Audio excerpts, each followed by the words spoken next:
বর্তমান যে অন্তর্বর্তীকালীন সরকার, এই সরকার কিন্তু জনগণ দ্বারা নির্বাচিত না, জনগণের কাছে অ্যাকাউন্টেবল না, পার্লামেন্টের কাছে অ্যাকাউন্টেবল না।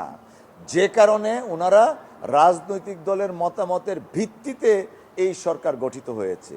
তো আমরা মনে করি রাষ্ট্রীয় যে কোনো সিদ্ধান্ত নিতে গেলে যে রাজনৈতিক দলের মতামতের ভিত্তিতে ওনারা আজকে দেশ চালাচ্ছেন তাদের মতামতের ভিত্তিতে করা উচিত।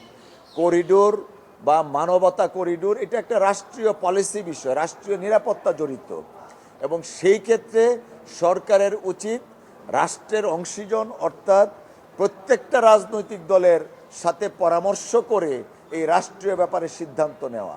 যদি সরকার এককভাবে সিদ্ধান্ত নেয় নিশ্চয়ই সেই সিদ্ধান্তটা জনগণ মেনে নিবে না এবং রাজনৈতিক দলও মেনে নিবে না।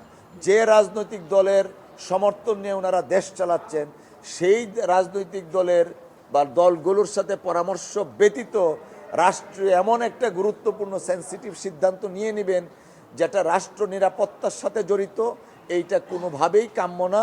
আমরা আইনজীবী হিসাবে, কনসাস সিটিজেন হিসাবে আমরা মনে করি সরকারের উচিত প্রত্যেকটা রাজনৈতিক দলের সাথে বসে রাষ্ট্রের নিরাপত্তার সাথে জড়িত বিষয়গুলা পরামর্শক্রমে সিদ্ধান্ত নেবেন।